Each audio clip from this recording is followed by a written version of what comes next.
Hello, friends. First of all, have a look at these two sentences. Zanjeer was a watershed moment in Amitabh Bachchan's career. India's 1983 World Cup win was a watershed moment in Indian cricket. अब आप इन दोनों sentences का मतलब सोचिए कि इनका मतलब क्या होगा. वेल, आई एम श्योर आपको समझ आ गया होगा कि वाटरशेड मोमेंट का क्या मतलब है. और अगर अभी तक नहीं समझ आया है, आप इस वीडियो को कंटिन्यू देखिए, क्योंकि इस वीडियो में आप सीखेंगे वाटरशेड मोमेंट. ये जो फ्रेज़ है, ये एक्सप्रेशन हम यूज़ करते हैं बहुत बार अपनी कन्वर्सेशन में, इसका क्या मतलब है. So let's start. First of all, watershed का जो लिटरल मीनिंग है, देखो वाटरशेड मोमेंट एक फ्रेज टाइप का है, लेकिन वाटरशेड एग्जैक्टली होता क्या है. आप यहाँ पे एक फिगर देखो अपने सामने. तो यहाँ पर आप ये ऊंची पहाड़ियाँ देख रहे हो. ये जो ऊंची पहाड़ियाँ ये जा रही हैं, ये ठीक है ना, ये जो ऊंची पहाड़ियाँ ये जा रही हैं, इसके नीचे पानी क्या है. पानी ये इधर जा रहा है, इधर. बेसिकली ये पहाड़ियाँ क्या करती हैं कि इनमें बारिश पड़ी तो बारिश का पानी इधर नीचे चला जाता है और फिर इस तरह ऐसे बहना शुरू कर देता है. ये वाटरशेड है. ये वाटरशेड है जो ये ऊंची ऊंची यहाँ पर ये जो ऊंची पहाड़ियाँ हैं जो पानी को इस तरह से रास्ता देती है. पानी गिरता है तो ये ऐसे बह जाता है वहाँ से. यहाँ पे आप दो चीज़ें समझ सकते हो कि एक तो ये है हायर ग्राउंड, ऊंचा है ये हायर ग्राउंड, और दूसरा जो पानी होता है अक्सर इनके नीचे कभी इधर मूव करता है कभी इधर मूव करता है, तो बेसिकली टर्न करता है पानी. तो हम इसको, या हम ये भी कह सकते हैं कि जो पानी इस पर गिरता है उसको ये टर्न करता है, उसको एक रास्ता देता है.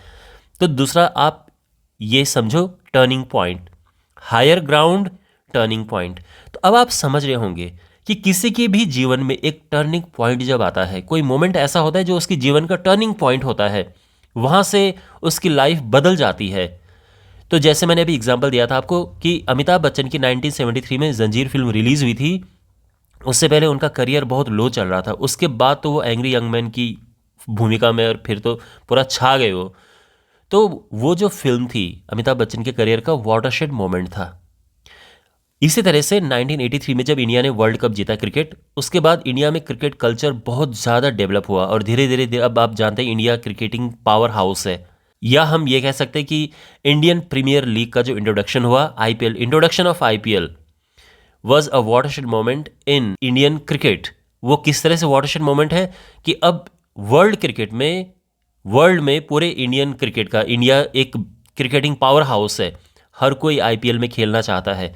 तो आईपीएल का जो इंट्रोडक्शन था वो एक वाटरशेड मोमेंट था. अब किसी भी बाहर के कमेंटेटर हो, क्रिकेटर हो, उसकी हिम्मत नहीं करती है कि वो इंडियन क्रिकेटर के अगेंस्ट, इंडियन प्लेयर बीसीसीआई के अगेंस्ट कुछ बोले. आपने नोटिस किया होगा. और पहले कितना ज़्यादा स्लेज करते थे, कितना ज़्यादा बोला जाता था. तो वाटरशेड मोमेंट होता है टर्निंग पॉइंट किसी के लाइफ में, किसी के करियर में, किसी के कुछ भी, कोई कंट्री है उसके लिए भी एक वाटरशेड मोमेंट हो सकता है. पूरे हिस्ट्री, जैसे जेम्स वॉट ने एक स्टीम इंजन बनाया था, आपको पता होगा, तो वो भी एक वाटरशेड मोमेंट था ह्यूमन हिस्ट्री में. उसके बाद क्या रेवोल्यूशन हुआ, पूरा इंडस्ट्रियल रेवोल्यूशन उसके बाद से शुरू हुआ. ऑलराइट, तो आई एम श्योर अभी तक आपको वाटरशेड मोमेंट का मीनिंग समझ आ चुका होगा. Now have a look at some examples. An event or period that is important because it represents a big change and the start of new developments. समझ गए ना, एक बड़ा चेंज, टर्निंग पॉइंट, जैसे मैंने आपको समझाया था. अब यहाँ पर देखो कुछ एग्जांपल्स हैं. The year 1969 was a watershed in her life, और सिंपली वाटरशेड मोमेंट भी आप कह सकते हैं. She changed her career and got married. तो उसने अपना करियर चेंज किया, शादी हुई उस साल, तो वो साल उसके लिए एक वाटरशेड मोमेंट हो गया. Surya Kumar Yadav innings against RCB was a watershed moment in his career. तो 2020 में सूर्य कुमार यादव ने बहुत ही शानदार इनिंग्स खेली अगेंस्ट आरसीबी. उसके बाद उनका इंडियन टीम में भी सिलेक्शन हुआ, और उसके बाद से तो खैर आप जानते हैं अभी कितना अच्छा खेल रहे हैं. The watershed year for science fiction must be 1968 when Stanley Kubrick's 2001 a space odyssey appeared. तो एक फिल्म है 2001 अ स्पेस ओडिसी, ये एक साइंस फिक्शन मूवी है, और ये अपने ज़माने की अभी भी एक बहुत क्लासिकल मूवी कंसिडर की जाती है, लेकिन उस समय तो एक रेवोल्यूशन था ये साइंस फिक्शन मूवी में. तो 1968 को वाटरशेड ईयर हम कह सकते हैं कि उस साल बिल्कुल साइंस फिक्शन मूवीज़ बनाने का पूरा पैटर्न ही चेंज हो गया. Jab we met was a watershed moment in Imtiaz Ali's career. Invention of the Watt steam engine is considered a watershed moment in human history. Introduction of Jio was a watershed moment in internet penetration and digitalization of India. Jio की वजह से India में internet का revolution आ गया है. अब India का जो इंटरनेट है वो आप प्री जियो यानी जियो से पहले और जियो के बाद में आप डिवाइड कर सकते हैं। जियो से पहले इंटरनेट यूज़ करना इतना एक्सपेंसिव था कि आप यूट्यूब वीडियोस तो देखने की सोच भी नहीं सकते थे।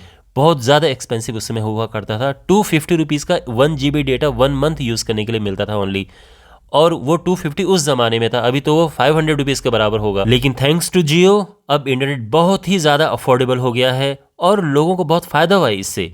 लोग अपने फ़ोन की हेल्प से बहुत सारा अपना बिजनेस कर रहे हैं, ऑनलाइन क्लासेस ले रहे हैं, वीडियोस देखते हैं, मूवीज़ देखते हैं इंटरनेट की हेल्प से। तो हम ये कह सकते हैं कि जियो का इंट्रोडक्शन एक वॉटरशेड मोमेंट था इंडिया में डिजिटलाइजेशन और इंटरनेट के एक्सपेंशन में। तो आई एम श्योर आपको ये फ्रेज़ अच्छे से समझ आ गया होगा कि वॉटरशेड मोमेंट का मतलब क्या है, और अपनी लाइफ में अपनी इंग्लिश स्पीकिंग में आप इसे यूज़ करना।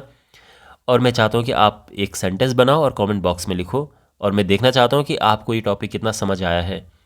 तो मिलते हैं अगली वीडियो में। Take care.